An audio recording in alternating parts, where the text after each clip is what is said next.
Ici Radio Taïwan International. Tout de suite, Meg Wang vous propose l'émission Retour à la source.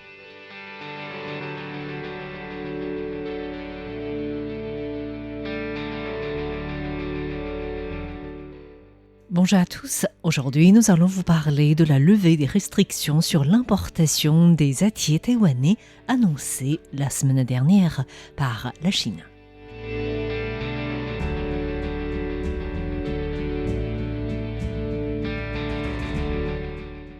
Des ananas, des atiers ou des jamboses, des fruits qui font la fierté des Taïwanais ont été malheureusement interdits sur le territoire chinois depuis 2021. Sur cette liste des fruits s'étaient ajoutés par la suite des produits agricoles ou des produits transformés comme les poissons, mérous ou l'alcool du sorgho. Cette série de suspensions qui a largement pesé sur le secteur agricole taïwanais avait commencé en mars 2021 lorsque la Chine avait suspendu l'importation d'ananas taïwanais. À l'époque, Taïwan exportait environ 42 000 tonnes d'ananas vers la Chine, ce qui représentait 90% des exportations annuelles de l'île. Quelques mois plus tard, alors que les Taïwanais célébraient la fête de la mi-automne, la Chine, via son bureau des affaires taïwanaises, a décidé de suspendre l'importation d'atiers et de jamboses au nom de la présence de cochenilles. À l'époque, la saison des atiers devait arriver, tout comme celle des atemoya, une variété d'atiers très appréciée des Taïwanais. 90% des exportations des atemoya taïwanais visaient également le marché chinois. Cette série d'interdictions de l'importation des produits agricoles taïwanais a averti le gouvernement sur la nécessité de diversifier les marchés de l'exportation de Taïwan. Mais récemment, alors que les Taïwanais, tout comme les Chinois, s'apprêtent à célébrer la fête des bateaux dragons, la Chine a annoncé la levée de l'interdiction des atiers taïwanais, mais cette levée ne concerne que des vergers et d'usines d'emballage dûment enregistrées en Chine. La porte-parole du bureau chinois des affaires taïwanaises, Zhu Fenglian, a indiqué que la Chine avait détecté à de nombreuses reprises des cochenilles dans les atemoya taïwanais, ce qui a obligé le pays à suspendre les importations des atemoya taïwanais en 2021. Mais étant donné que le vice-président du Kuomintang, Xia Liyan, et la chef du comté de Taidong, Rao Qingling, également du parti Kuomintang, avaient exprimé leur souhait de voir la levée de cette interdiction lors de leur déplacement en Chine et que des améliorations ont été faites de la part des agriculteurs taïwanais, la Chine décide ainsi de réautoriser ce fruit en provenance de Taïwan dès le 20 juin. Le directeur des affaires agricoles du comté de Taidong, Xu Jiahao, a indiqué que depuis que la Chine a suspendu l'importation des atiers taïwanais en septembre 2021, le comté a étudié la procédure d'exportation des atiers avec l'université de Taidong dans l'objectif d'améliorer le problème de quarantaine des micro-organismes nuisibles. Les mesures adoptées concernent les usines d'emballage et des vergers. À propos des usines d'emballage, elles doivent bien séparer les entrepôts ainsi que toute la chaîne de traitement de fruits entre les fruits nettoyés et les fruits qui viennent d'être récoltés. Ceci dans le but d'éviter la contamination croisée. Et tous les employés des usines d'emballage doivent également suivre un certain nombre d'heures de formation quant à la prévention des maladies. À propos des vergers, ces derniers doivent obtenir un certificat de lieu de production et de distribution. Le directeur des affaires agricoles du comté de Taidong, Xu Jiahao, a indiqué que ce n'est qu'en assurant la qualité d'ensemble de la production et de l'emballage qu'il est possible de continuer à exporter. Après l'élaboration de divers plans, le gouvernement du comté de Taidong a assisté les fermiers à répondre aux normes de contrôle tout en négociant avec la Chine. La collectivité de Taidong a précisé ainsi que c'est grâce aux améliorations accomplies et aux négociations avec la Chine que Pékin était disposé à accepter la proposition de Taidong de reprendre les importations de Taïwan. Selon Xu Jiahao, ce sont essentiellement des usines d'emballage qui sont visées par la Chine. D'ailleurs, une fois que ces usines apportent des améliorations, la collectivité locale doit également intervenir pour vérifier la situation avant d'autoriser les exportations.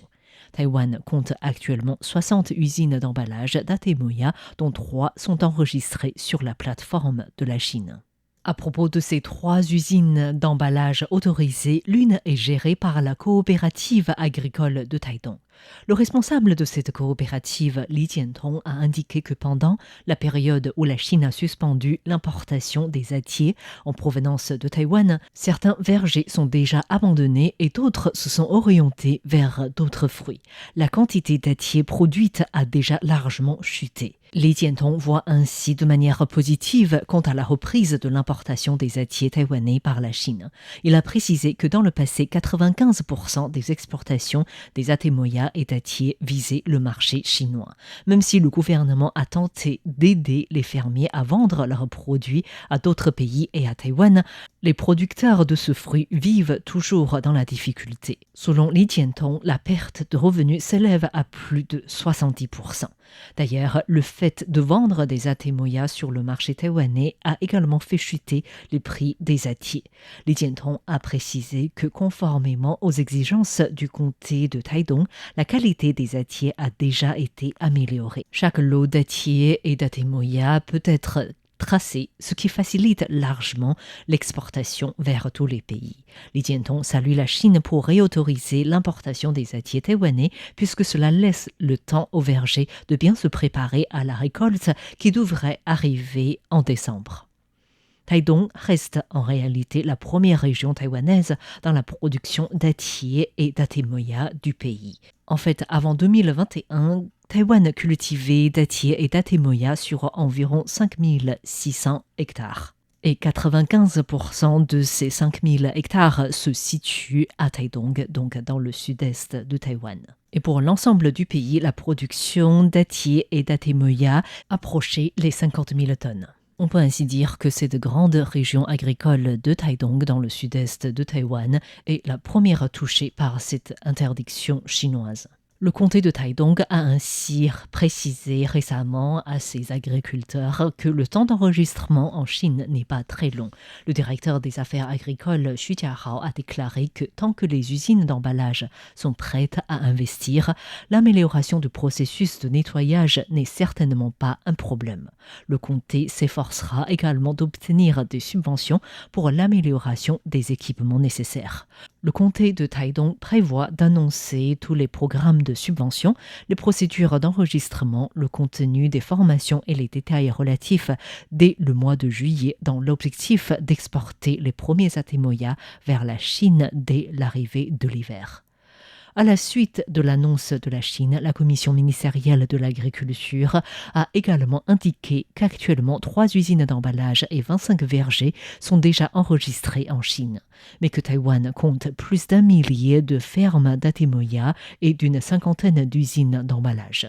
Taïwan appelle ainsi la Chine à discuter des réglementations de quarantaine dans le cadre de l'accord interdétroit de coopération sur l'inspection de la quarantaine des produits agricoles afin que toutes les usines d'emballage et les vergers aient des réglementations cohérentes à suivre, comme l'explique Lin Zhihong, vice-directeur des affaires internationales de la Commission de l'agriculture.